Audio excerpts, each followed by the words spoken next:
And anyways, we're going to see that continue today in Revelation chapter 18. The obituary continues along with the theme for Revelation. So there's an obituary, you might also call it a death notice accompanied by a short biography, but that's what this is.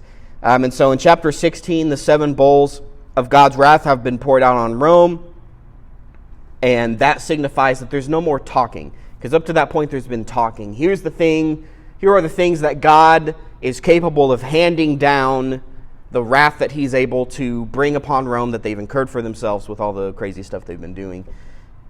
And here come the 7 bowls, and just as was, I guess prophesied maybe is not the best word, but just as was, said, in spite of all these things, the war, the famine, maritime disaster, and various other things, people still refuse to repent and come to God. In fact, they curse God more for these things happening instead of being in awe of his power and, fearing his wrath and changing their ways. So the pouring of the 7 bowls says there's no more talking about it. Here it comes. This is it. What's done is done. What God says will happen is what's going to happen. And sure enough, Rome is destroyed. And then in chapter 17, we have the first part of the obituary, like we just talked about, where we are told who the deceased is, what she did, and why she died. And now we have the second part of the obituary, which is going to continue very much the same. And then again, we'll repeat very much the same lesson that you and I can get out of Revelation today. Because again, most of this does not apply to us today, but there's still a lesson here for us to learn. So, Revelation chapter 18. After these things I saw another angel coming down from heaven, having great authority, and the earth was illumined with his glory. This stuff is going to be pretty simple by now, I think, to understand as we go through. There's going to be some weirder stuff, but I think we can all pretty much understand what's going on.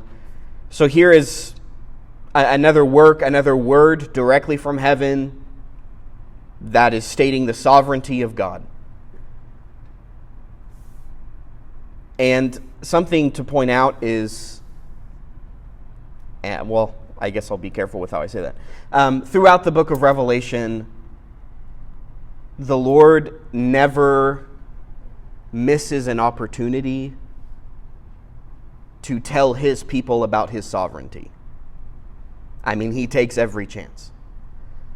And if that were anyone else, we might say, well, that's a little, braggadocious, right? But remember, you have to place Revelation with where it was written, which is to Christians under Roman authority. Rome is, they're the biggest, they're the best, they run the world, they are the world. Right? Again, there's a lot of parallels, too, with the United States, maybe, listen, man, we've got our hands in all sorts of different places, and, this is where people want to be, this is where the freedom is, this is where the creativity is, and so Rome looks big, bad, and powerful, and then, by the way, as we talked about very early on in the, curriculum, they're open to all these religions and all these ideas, and if you want to do that, that sounds cool, and, oh, you guys are into this? Awesome, we love that. The one thing they don't like are Christians, again, because they proselyte, which is they don't keep their mouths shut, they don't just, which again, there's a parallel here, right? They don't just keep their Christianity to themselves. They're always trying to talk to other people and inviting them and quoting things to them and talking to them about their lifestyle, trying to change them. And Rome does not like that, and so Christians are persecuted. And as we've talked about with the kings, some kings not too bad. When Nero was emperor, really bad persecution. Then not so much persecution, and then eventually Domitian will come around, and that will be really, really bad, which is roughly when this would take place. So he takes every chance he gets, the Lord does, to proclaim his sovereignty. I see what's happening. I understand what's going on. There's going to be wrath on them because of this, and those of you who stick faithfully through to the end, there is a crown of life, there's a crown of victory for you, if you'll stay with it. And so over and over again, all throughout the book of Revelation, there's reassurance to the reader, and that can be for you and I today as well. Because like I said, the book of Revelation is not about the United States in the year 2023, but there's a lot of parallels. There's a lot of similarities there, and we are in similar need of that comfort. The persecution's not anywhere to the level of, obviously, what the church was dealing with in Rome. But still, it's reassuring to know God knows, He sees it, He understands. There's wrath and there's judgment that will rightly fall, and in the meantime, you and I need to remain faithful and stick with it. So anyways, I just thought I'd point that out. Verse 2, and he, that is the angel, cried out with a mighty voice, saying, Fallen, fallen is Babylon the Great, and she has become a dwelling place of demons, and a prison of every unclean spirit, and a prison of every unclean and hateful bird. Already that's kind of difficult, a little bit. So here's, again, there's already been so many proclamations and songs and statements coming down from heaven, from the angels or from the great multitudes. So here's a proclamation for all to hear. Fallen, fallen is Babylon the Great. And as I just mentioned, Rome was, as far as civilizations go, Rome was great. They, in their own mind's eye, and again, in our own mind's eye, again, I'm not trying to push you into premillennialism, right? But I think about the United States, like, I think the United States is great? Yeah, I do. Best place to live, as far as I know, as much as I can tell. Yeah, I think it's great. And people living around the time of Rome at its height, like, Rome's great. Rome is powerful. They can do pretty much anything they want.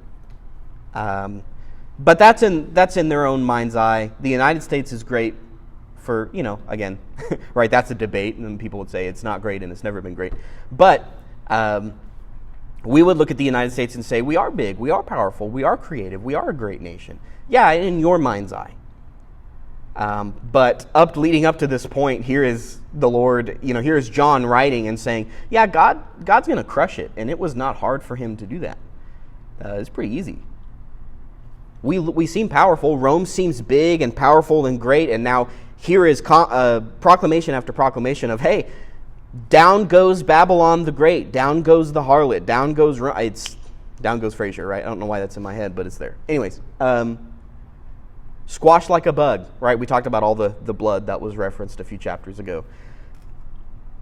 So the city's powerful, it's influential, it looks invisible, it's fallen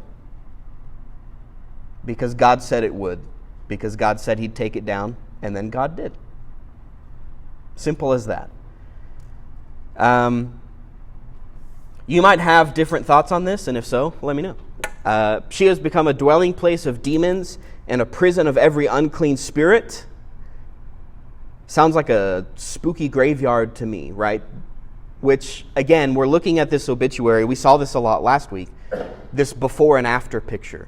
Here's Rome, the great city that sits on many waters and is so powerful and influential over all these kingdoms.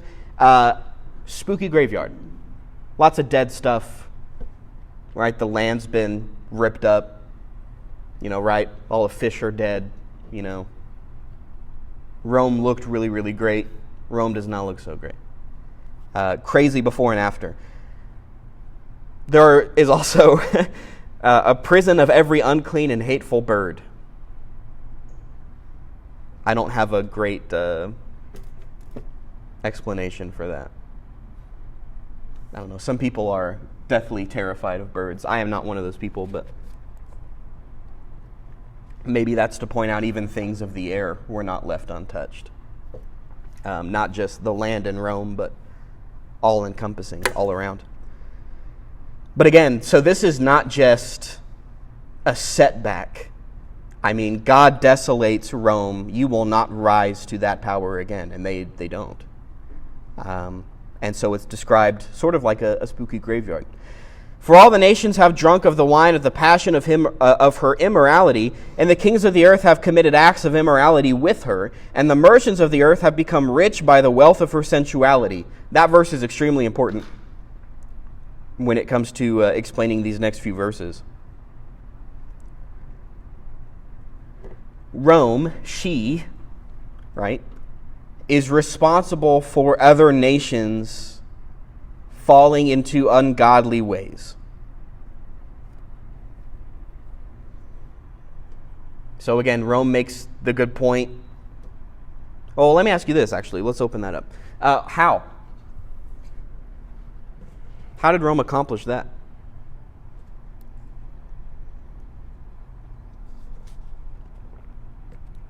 I can think of a few parallels from today as well. How does Rome, it says, verse 3, all the nations drunk of the wine of passion of her immorality. The King of Kings committed acts of immorality with her. Fear. Either do it or. That's a good one. There was certainly a little bit of fear.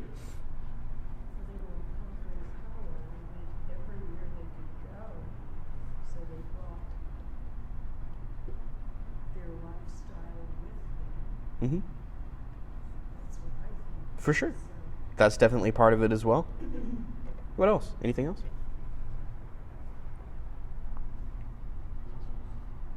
Huh? Laws being passed, for sure. Forced participation in some cases. Anybody else? Some people just sit quiet and say, oh, well. Mm-hmm. Sure. Again, there's certainly a few parallels in there of you're conquered by by Rome, and they're like, look, you don't have to, but this is some of the stuff we're into, and then the amount of people are like, well, I don't really know what I believe or what I'm into, so sure, I guess I'll try that. Kind of like us today. Mm-hmm.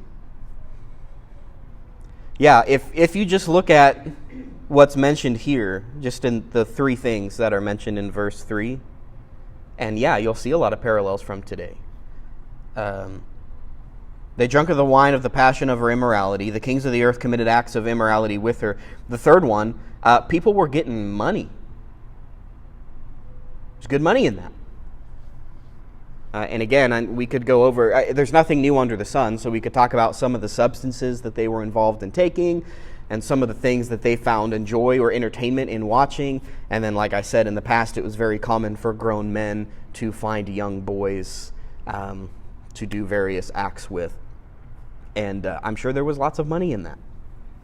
The buying and selling of drugs, of substances, of people. So merchants of the earth, right, worldly people, kind of like what Frank said, don't really know what they're into, but they're into money. And so here's an opportunity to make lots of money. Fear, right, we talked about that. And then just, right, as they take over a place, they bring their customs and traditions, if you want to call it that, with them. And other people just sort of fall in line with that. Think about how big and powerful Rome is. A little bit of that might be fear, but it's also, look, if that's what they're doing in this, and again, you'll hear some parallels here, right? If that's what they're doing in this very civilized, futuristic sort of, that's what this accomplished nation is doing. And then the joke there is when in Rome, right? But anyways, if that's what they're doing, if that's what the majority says, then I guess I'll join in on that. She makes great claims. Look at the things we do and look how well we're doing for ourselves. And so people say, yeah, I guess we ought to do that too then. Everyone wants to be a part of some of what Rome's got. That she takes from the earth and no one is stopping her. And no one speaks out against her, and she's ruthless. And very few would resist Rome. It's just easier to give in. There's less death, there's less conflict, there's more money, and there's more fun. And I heard another voice from heaven saying, "Come out of her, my people." So now we turn to some of the faithful people who are starting to compromise a little bit and partake in her ways. You don't want to be one of the few people who get caught not doing what everyone else is doing. So they're compromising their principles. Worldliness is setting in. Some were indifferent and just want to live and let live. But now they have to decide, again, with the 7 trumpets and the 7 bowls now that have come upon them, you're going to follow God or you're not. Those are the 2 camps that you can be in. Choose wisely. I heard another voice from heaven saying, "Come out of her, my people, that you may not participate in her sins, and that you may not receive her plagues. For her sins have piled up as high as heaven, and God has remembered her iniquities. Pay her back even as she has paid, and give back to her double according to her deeds. In the cup which she has mixed, mix twice as much for her." So something important to note there.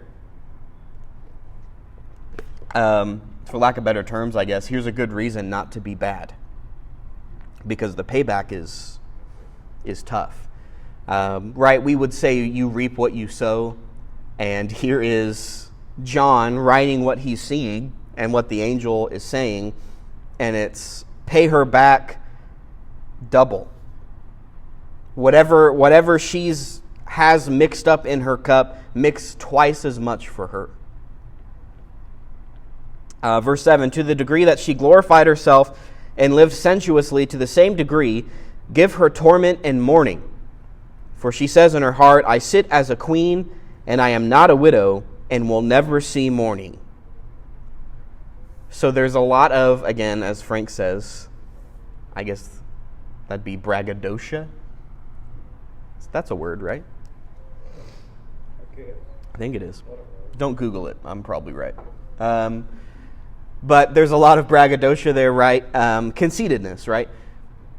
Rome does what Rome does, and they're proud to do it. And it says she kind of says, "I sit as queen. I am the top of the world. I am as good as it gets." So it's not enough that she was involved in these things. We talked about this last week as well, I think. It's not just that she's involved in these terrible things and these terrible practices, but it's that she thinks so highly of herself. She's proud of what she does. She takes pleasure in doing that. And then also the third one was she also has to get other people involved. So I sit as queen. I'm not a widow. And says, I will never see mourning. I won't have sadness. Listen, I'm as good as it gets. I'm the top of the world. And, again, speaking of Rome as a woman, but right up here, there is no sadness. I've got all the money. I've got all the power. I have all the influence. What could possibly happen to me? When would I ever see mourning and sadness?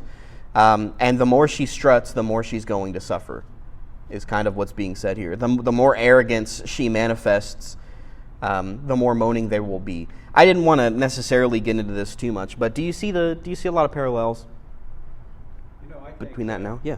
I think China, honestly, Mhm. is worse. I take back the United States to China. I think they're the leader in this. Yeah.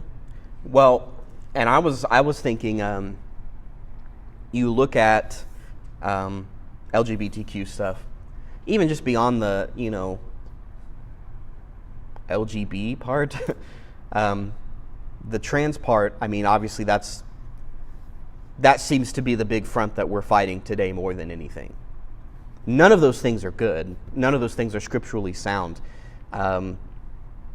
But I mean, I'll pass the person pushing for gay marriage for now, so that I can attack head on the people who are wanting to sexualize my child and other children, and the people who are trying to not only hear a child's voice when they say, I want to be a boy or I want to be a girl, and say, we will medically do that for you, but the small amount of people, but growing, who will push that into legislation and say, if you as a parent do not allow your 5-year-old to change their gender, the child should be taken from you.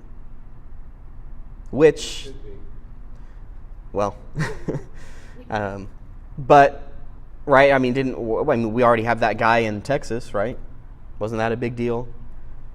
His boy wants to be a girl, or his girl wants to be a boy, and he refused, and they took the child from him, essentially, gave it to mom, and had the change done. Again, I didn't want to go too far off the rails here, but what I see there, what we're seeing there is a lot of pride. There's a lot of confidence, right? They call it pride, for goodness sake. There's a lot of pride, there's a lot of confidence, right? They have the majority behind them, or I would argue they don't have the majority backing them up, they just have the majority in fear of them. If you own any sort of business at all, even if you don't own a business, you do not post anything on social media. You do not say anything out loud without first thinking, is this going to potentially offend these people? And if it does, I could lose my job, I could lose my business, I could lose my house and my car and all those things. I think that's a thought given to several of them recently. Sure, I think more and more people are speaking out. But overall, what we see right now is a lot, again, they've got majority rule. Companies and other things are in fear of them. And there's a lot of pride and a lot of, I can do what I want, right? We have the my body, my choice, and it's all my decision, and I run things, and you will say my pronouns, you will do this, you will do that. And I think of those things, and then I read Revelation 18, we read this obituary, and here's Rome who says, I run the show, and I'm powerful, I'm influential, I can get these places to do what I want them to do, and people will bow to me. And God says, the higher up you think you are, the bigger that drop is going to be, and the harder the fall that's going to be. Again, when you really think about it, right? The people who are living in that way, they've made themselves their own God, right? Self-pleasure, listening to themselves, doing what they think. And again, whatever you've mixed in your cup, a double given to them. And that's, again, we went off track a little bit, but I'll remind you, as we should all remember, that that's not something to look forward to. I don't read this about Rome and I say, yeah, get them. That's sad. We saw the 7 bowls poured out and the terrible things that are happening, and you expect some people to turn to God through tragedy, and they still don't. Instead, they curse God. That's sad. I do not look at LGBTQIA plus people, and I am not excited for their downfall. I don't approve of what they're doing because the Bible does not approve of what they're doing, and some of what they're doing is an affront and is an attack on my children and other children, and I'm definitely going to push back on that. There's going to be some aggression on my part there. But I am not going to root for and be excited for their destruction. It's coming. It's not mine to give. It's God's wrath that he's going to give. It's his judgment. It will fall rightly. In the meantime, between now and that, I do not get to celebrate their future downfall, but instead, as we talked about last week, should be going out there and trying to say, listen, it's coming, as sure as the sun comes up, so you need to turn from that. But for those who think so highly, so proudly of themselves, I'm as powerful and as influential as it gets, well, when that judgment comes, it's going to be a much bigger fall. There's going to be a lot more mourning and moaning that's mentioned here than you would think. She says, again, part of her pride and her confidence, I sit as a queen and I'm not a widow and will never see mourning. There's kind of a lesson there in keeping your words few. Because again, she speaks very highly of herself, and now she's having to eat those words. So Rome brags arrogantly about how powerful she is, and the more she talked, the more humble she's going to be. And her fall still would have happened, but it would have been much easier if she hadn't have been so braggadocious about it. Verse 8, because of her arrogance, her destruction is going to be total and complete. So, like we said, the before and after picture. 1 minute she's glorious, and the next, just complete wasteland. Verse 8, for this reason one day her plagues will come, pestilence and mourning and famine. She'll be burned up with fire, for the Lord God who judges her is strong. And the kings of the earth who committed acts of immorality and lived sensuously with her will weep and lament over her when they see the smoke of her burning. Don't make a mistake here about the kings lamenting over her and mourning her loss as being out of a place of love. Here's why they're mourning. Verse 10, standing at a distance because of the fear of her torment, saying, Woe, the great city Babylon, the strong city, for in 1 hour your judgment is come. And the merchants of the earth weep and mourn over her because no one buys their cargoes anymore. It's not out of a place of love and, oh, what terrible, terrible thing to happen upon Rome and her people. No, they're lamenting because they've lost their meal ticket. It's been about business. It was always about business. It was always about making money, and they've lost that avenue. No one's buying their cargo anymore. And so that's what they're lamenting over. That's what they're mourning over. Again, we see the sense of fear of her torment, right? They're worrying the same for themselves, and are we going to lose our money and our power and our influence? In fact, here's the commercial power she had in verse 12. It's all taken from her. Cargoes of gold and silver and precious stones and pearls and fine linen and purple and silk and scarlet and every kind of citron wood, every article of ivory and every article made from very costly wood and bronze and iron and marble and cinnamon and spice and incense and perfume and frankincense and wine and olive oil and fine flour and wheat and cattle and sheep and cargoes of horses and chariots and slaves and human lives. And the fruit you long for has gone from you, and all the things that were luxurious and splendid have passed away from you, and men will no longer find them. Rome is a commercial powerhouse. Anything under the sun, they make it, they've got it, they export it, and they make all this money. And not only is it taken from Rome, but men will not find it anymore. So this commercial powerhouse is gone. Again, you think about, that was one of the 7 trumpets, and one of the 7 bowls is the economic hardship that's going to happen upon Rome, and there it is. They're a commercial powerhouse, but not anymore. The merchant of these things who became rich from her stand at a distance because of the fear of her torment, weeping and mourning, saying, Woe, the great city, she was clothed in fine linen and purple and scarlet and adorned with gold and precious stones and pearls. For in 1 hour such great wealth has been laid to waste. It takes time, right, to become a commercial powerhouse, to get all of this power, to gain all of this influence. It took Rome a lot of time. And so over and over again, it's mentioned here in chapter 18, not the time it took to build up to that size, but, essentially in 1 hour.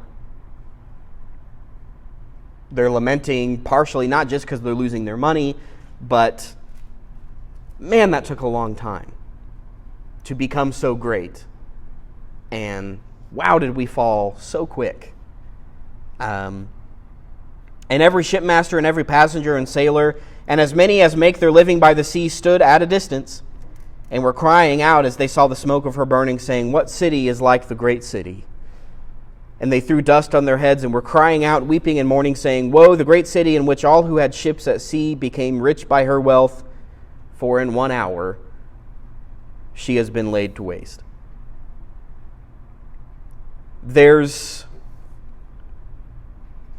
It's a description of the thoroughness and the totality of destruction on Rome.